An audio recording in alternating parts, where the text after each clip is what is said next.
Hey, what's up guys? Here reviewing the new Assassin's Creed Black Flag Resynced. This is the newest Assassin's Creed in the franchise, and it's still relatively new. I mean, it's only about a week or so old. Came out on July 9th, and at the time of this recording, it is July 20th. The version of the game I ended up going with was the Deluxe Edition, and I have since beat it and almost 100%ed it, but not quite. I think I would like to do this review in two parts, which is one for gameplay and one for visuals, and do the pros and cons of both. And the funny thing about this game is that I would really like to see it be the best it could be. Now, I am a longtime Assassin's Creed fan. I was there to pre-order the original Black Flag on the 360, and because of that fact, I need to be honest in my review. So I'm going to be giving some good and some bad. I mean, I spend my own hard-earned dollars on this game, damn it. And all jokes aside, and before we get into the review, this is a new channel and I would like to do some more on here, maybe some more reviews and some gameplay. If that's something you would like to see, let me know. And any suggestions are appreciated down in the comments below. So to get in the review, let's start with the visuals. Now, to start off with the visuals, I'd say that overall Ubisoft did a really great job stepping up everything from the original. I mean, that's what it looks like. It looks like a big step up from the original, so everything's insane, the details are insane, the lighting is insane, the water's insane, but it all still looks like the same. I mean, it looks like what Black Flag looked like back then to me as a kid. I mean, it's just overall really good. And I mean, like, you can see the details on the characters and their clothes. I mean, you go into the water, you see their hair move, you see their hair interacting with the water, and then the wind above the water. I mean, it's overall just crazy. I also noticed some really cool physics in Edward's robes and jackets. Like, in the original version, those things would just stick to either the leg or the back of Edward. And now they have fully fledged physics, which is just cool. So I have to say kudos there to Ubisoft and give credit where credit is due. But despite that all being said, I did notice some things I didn't like with the visuals too. Like for me, and I don't know what it is, but the faces of the characters look a little bit off. Like, I can't describe it in words other than maybe Uncanny Valley, or maybe they just look too cartoony. I noticed it in a lot of the cutscenes. I don't know if it's the old motion capture mixing with the new models in a weird way, but they all have like a weird, like when they smile, they look weird and they look kind of too cheesy, and their teeth aren't really kind of lined up with their mouth, so maybe they have like a huge overbite or underbite. I don't know, it just doesn't look right, but can't help but feel maybe I am being a little bit picky about that subject, so let me know in the comments what you guys think. I also noticed some issues with the new animations, most notably the new cutscenes that they added, especially as they stick out from the old cutscenes because they're not motion captured, which kind of looks a little bit weird. It looks a lot like all the cutscenes you'd see from recent Ubisoft Assassin's Creed titles like Mirage or, Shadows. And overall, it just looks very sloppy and out of place, especially when compared to the older motion captured cutscenes. And speaking of motion capture cutscenes, I see a lot of people having issues with their cutscenes capped at 30 FPS at gameplay. Now, as far as I've read, that seems to be some kind of God rays issue or graphics setting issue. I just put mine on the very high preset, and I haven't noticed that issue, but I have noticed it is capped at 60 FPS, which for a modern title is not bad, especially considering how good the graphics are, but it's still pretty low for a new title in 2026. Now to talk about UI, I think the UI looks pretty good, but it seems like it was ripped from Assassin's Creed Shadows, or at least the style was, because they look very similar. I've noticed that the Eagle Vision also looks very similar, so that kind of seems like a lazy move on Ubisoft's part. I kind of wish they would have just kept the original style and made it extra faithful by using the original style of Assassin's Creed 4. Now to wrap up the visuals here, I wanted to include this, but it's not really visuals, but I'll just include it with the visuals anyways, and that is the sound. I think the last couple Assassin's Creed games sound quality has been immaculate, and it's no different in this game. I mean, the sound's just great, and especially with headphones, like how I played it, you get to hear every little thing. It just sounds awesome. I also like a lot of the new dialogue that Ubisoft added to a lot of the cities. Makes the cities feel more alive and very immersive.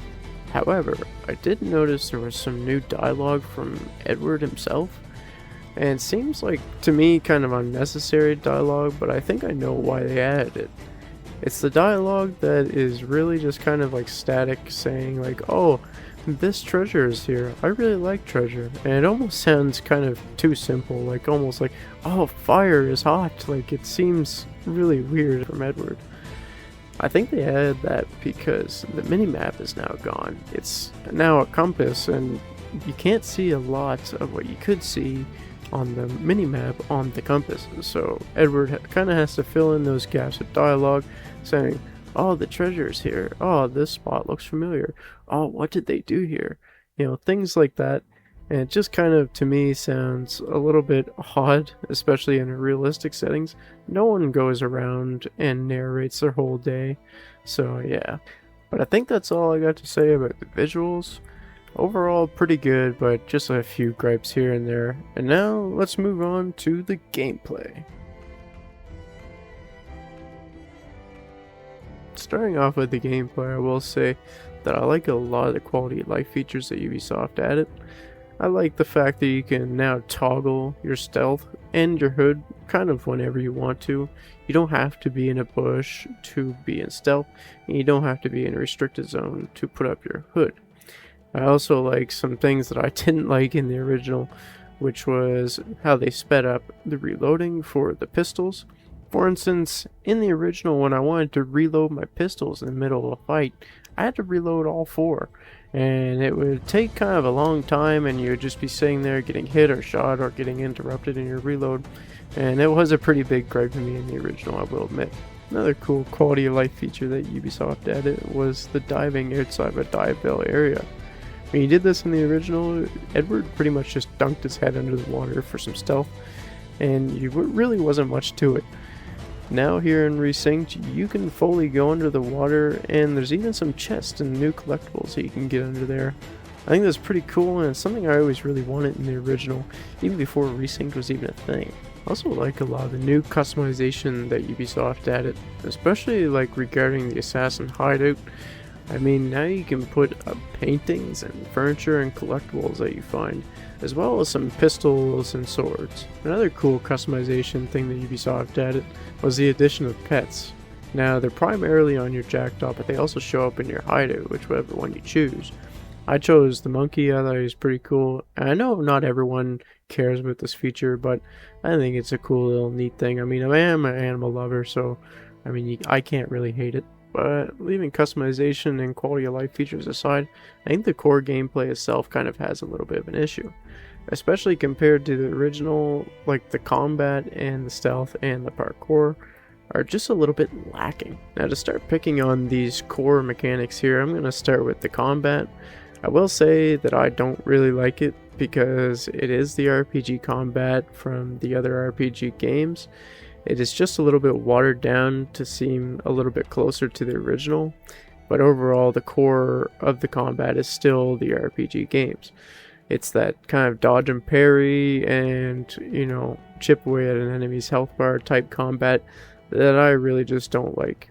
In the original, you had the chain kind of takedown combat, and yeah, it was easier, but I think it overall just felt nicer and looked nicer and just played better. And I would have liked to have seen them take that original combat and, put that into Resynced to be extra faithful. Another issue I saw with the combat when I was playing is that it seems a little bit unresponsive when it comes to the dodges and parries. Now, I noticed that this wasn't really on my end because I used both keyboard and controller, but when a prompt came up for me to dodge or parry an attack, it seemed like I was always too late, or they were always too quick or something, and I think that's just from unresponsiveness on their end. And I ended up getting hurt so much during combat that I actually had to turn the difficulty down to easy to kind of combat the jank. And I'm not really bad at those systems. I have played RPGs before, so I mean, you could say that I'm just bad, but I think it's genuinely unresponsiveness. But I don't know. Let me know down in the comments if you also found it unresponsive, or maybe it was just me. Another thing that I didn't like about the combat is that they took away weapon variety. In the original, you could use hidden blades, or say a weapon that an enemy dropped that you killed, like a musket or a heavy weapon or something along those lines.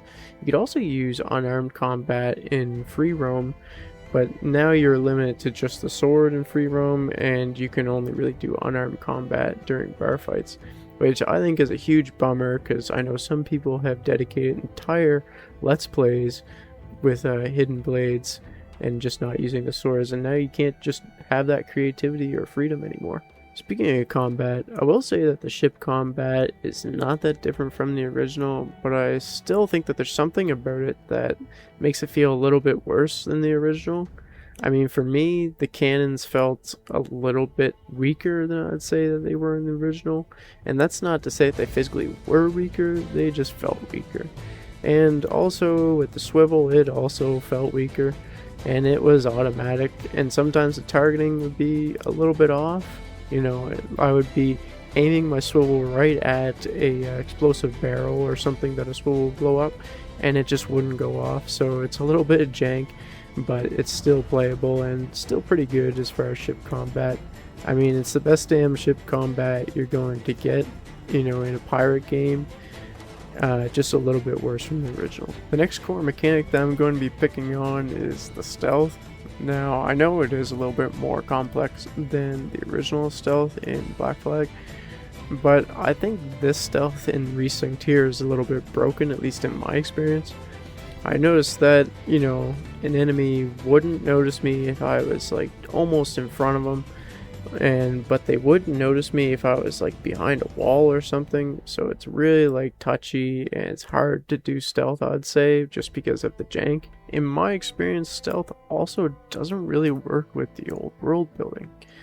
And what I mean by this is that the old world building for stealth would be like a specifically placed bush and guard AI that would make him kind of stand in front of that bush in perfect placement for Edward to sneak up in a bush and kill him, just for instance. But for me, with the new stealth, there would be issues with that kind of specific world building where I would go into a bush to assassinate a guard that was standing in front of it, and he would hear me and alert the whole camp, which was, not cool. And I mean, 90% of the time, I would be trying to stealth and just get caught in a really dumb way, and would just end up killing everybody, and that was 9 times out of 10. Like, I almost never did stealth in my playthrough because it just is broken. And yes, they have dumbed down tailing missions a lot, which was great, because otherwise I would not be able to do them with this new stealth system. But also, I don't like the decision that you can just kind of skip them by killing the person. Yeah, it makes them way easier, but I feel like those tailing missions kind of, made you actually do some detective work as an assassin rather than just brute forcing through the whole thing and killing everybody. I mean, in a semi-realistic situation, if you were tailing a person and you need to get information out of them, they're not always going to be carrying, a piece of paper telling you their exact plans. You need to eavesdrop and listen and tail, and if you can just go ahead and kill everybody, it just makes it an easy cop-out, for anyone who doesn't want to do that true, detective work. My third and final core mechanic that I'm going to be picking on is the parkour, which in the beginning I had a pretty bad experience with, mostly because I was playing on controller. And, Ubisoft, I really wanted them to add some, legacy controls, to respect the older game, but they didn't. They kind of forced you to use these weird, unfamiliar controls, and so I remapped some of the controls to make them a little bit closer to legacy. And in doing so, the parkour was a little bit broken for me. I mean, using controller and remapping those controls just kind of for some reason separated the climb up and the running buttons, which means I couldn't use them at the same time. So if I was running to a climb, I had to let go of the run just to climb, and I had to switch back and forth whenever I wanted to do them, which really just ruined the flow of parkour and overall was just rotten to play. Luckily, just before sequence 4, I swapped over to the keyboard and mouse, which the controls on that were a lot closer to Legacy than controller. But I noticed another issue with parkour as I was playing, which it seems like the new parkour system doesn't really work with the old world building and like the parkour courses. You know, I'd be running and Edward would be looking straight at a platform or an area that I'm trying to jump on and just jump straight past. Or I'm trying to climb and, you know, it just jump straight past where I want to climb. And on top of that, I'll be climbing a pole to get, you know, a flag down from a ship when taking it over or trying to synchronize a viewpoint. And I get to a point and, you know, Edward would just jump off the top and die, which was not very fun because then I'd have to redo all that. So yeah, overall it's a little bit clunky and broken, and I just think that, you know, maybe I'm old, but the original would just be better. And a minor gripe that I had that was kind of off topic from the three main, you know, core mechanics, and it's kind of more of a specific one, is when I'm going and I'm in combat and I'm trying to run away onto my ship, and I try to take off my ship, I could be in combat with a guard or somebody who's on land, not even on my ship, and my ship says, nope, you can't leave because you're in combat. And I just, like, you know, it kind of aggravated me because I was like, why can't I just make a getaway on my ship? This guy doesn't see me, you know, he's on the land, I'm on my ship, I can't even leave. But for some reason I can't, you know, my ship just says no, so just, you know, that was a minor gripe I had that I just thought I should throw in here to the review. Now for a third and unexpected part of this review, I'm going to be covering some of the story changes that Ubisoft made, as well as some other little things that I thought I should mention.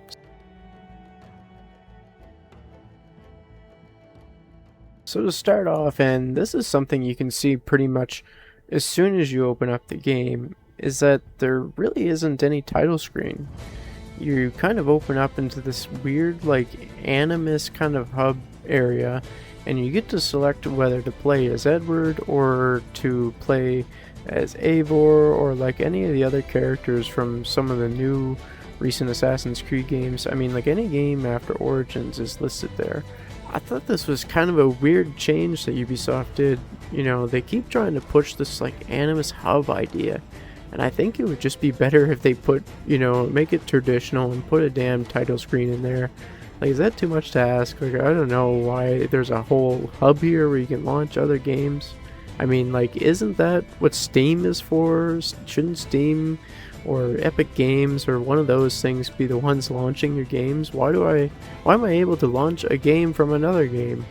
Like, I don't understand why they're doing this, because it makes it a really, like, kind of tiresome process to start up the game. I mean, you have to go through 3 hubs now just to get to the game. And what I mean by this is you go through Steam or Epic Games or whatever you use, and then you go through the Ubisoft Connect, and then you have this weird Animus hub in the game. So it's like 3 hubs and then game, which is just, you know, to me it's like a pain to kind of start up. We should keep it to have like only one layer of hubs that you have to go through, you know, whether it be Steam, Epic Games, PlayStation, whatever. Shouldn't turn games into Call of Duty. They should all just have a title screen and be kind of encapsulated into each other, you know, rather than connected all in one. Another thing with this Animus hub, I noticed they have some sort of like microtransactions for in-game gear, which I know, like, it's not a huge issue because it's in-game gear. But I feel like, you know, microtransactions is just always something that no one likes. So I don't understand why they keep getting put into games. No one likes them. No one wants them. It's, you know, pretty much just to, you know, squeeze some money. And I saw Ubisoft say that, you know, you don't need these and you can kind of get them through collecting these keys in game. But I mean, it just, if you allow this or don't kind of, you know, let them, or mine them for it, then they'll just keep doing it and make it more radical each time. This time, you know, it's not for money or not something important behind a paywall or a microtransaction, but next time it might be. And I just, you know, it's a bad direction for games, I think. And on top of microtransactions, I seen that, you know, on day one of release of Resynced, there was day one DLC. I seen something called a map pack that is like $10 to unlock like every like chest location or something on, you know, the map. That should not be $10. That should be almost free. Like, you should not be charging something for that. As well as, you know, all the DLC adding that gear that you can get in the Animus hub, which, you know, it's just another form of microtransaction. Last thing I'd like to mention in this review is the changes and additions to the story.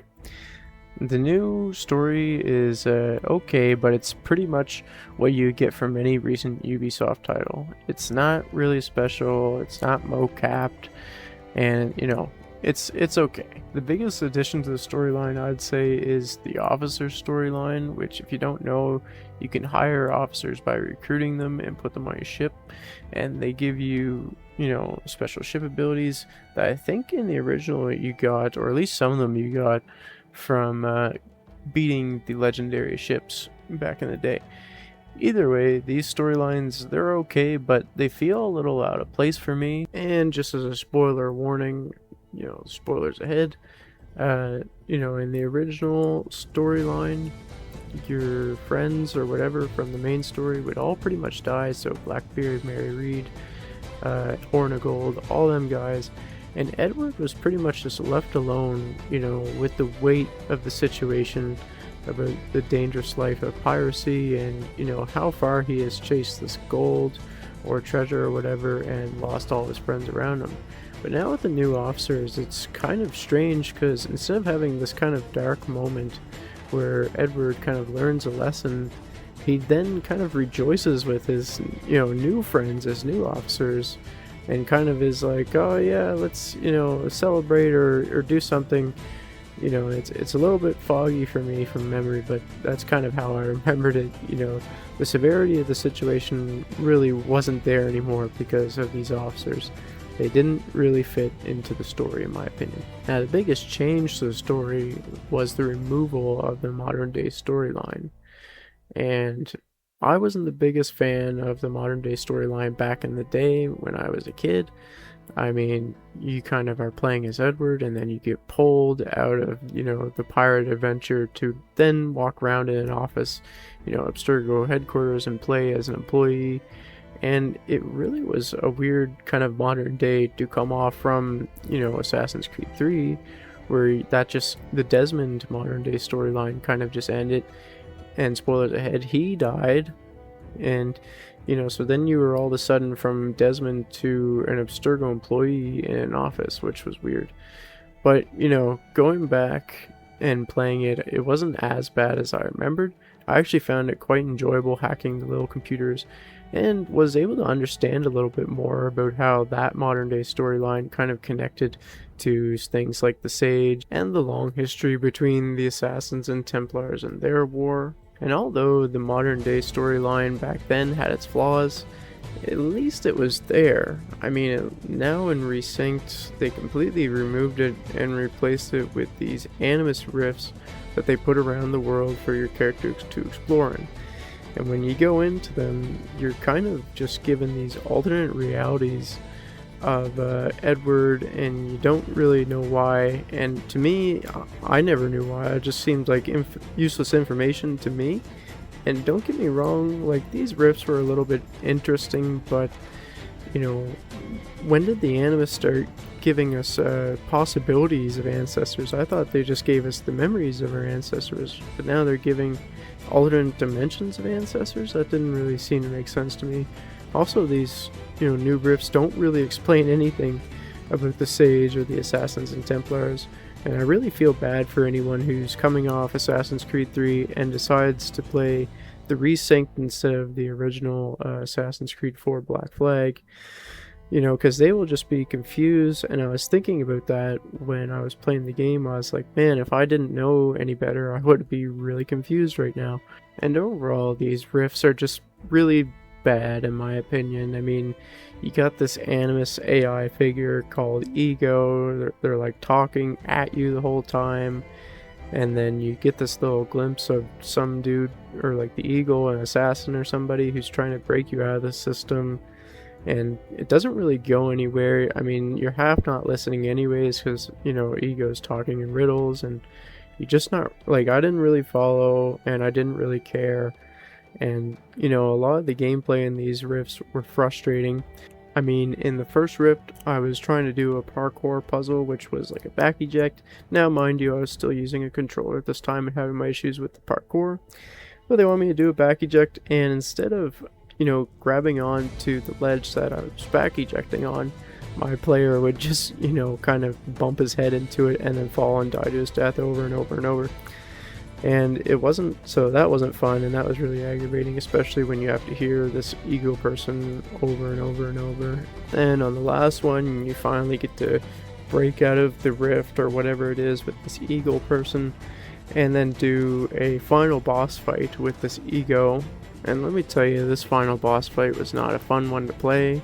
I mean, I kept dying, you know, with the unresponsive controls, and it seemed like the difficulty I set, you know, back in the beginning of the playthrough to easy did not really matter here, so I was losing a lot of health that I was not used to with every unresponsive moment or slip up or whatever. And it seemed like the fight was kind of broken. You just get, you know, things hurled at you the whole time, and, you know, you have limited bullets, which is pretty much the only way to break, you know, the guard of the boss to then do a takedown. And you can probably see it here in the footage, and it's kind of a pain to watch. You know, it probably doesn't look very fun, and it didn't play very fun. And at the end of the boss fight, I mean, it took me 3 goes to beat it, so it wasn't crazy difficult, but it was just mainly unfun. And at the end, you know, it was all said and done, I didn't feel any wiser or like I learned anything for the story, no more than the first rift. So all these rifts were pretty much just useless and filler content. You know, it just wasn't fun. I didn't learn anything new or interesting, and it was just kind of, you know, a waste of time, I think, unfortunately. And it's kind of aggravating because I feel like, you know, Ubisoft had an opportunity here to kind of change history and remake a modern day story that would kind of hold up to the ones before the original Black Flag.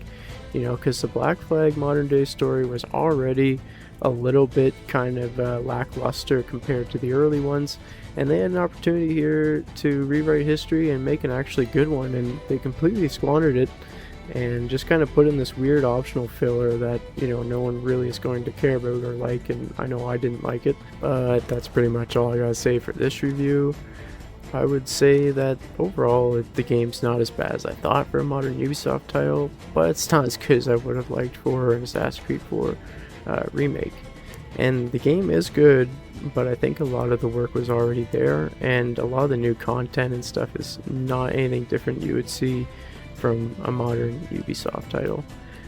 If you're waiting to get this game, I would say keep waiting until it's on sale and then get it for the visuals at the very least. And then, you know, I would also give this game a 6 out of 10, maybe a 7. I think that's pretty fair. If you liked the video, please leave a like and let me know what you think of the review down in the comments. And if you want more reviews or more videos like this, please subscribe. My name is Mr. Games TV, and yes, that is a work in progress name, so if you have any suggestions for a different name or like this name, let me know that in the comments as well. Alright, I am out. Peace.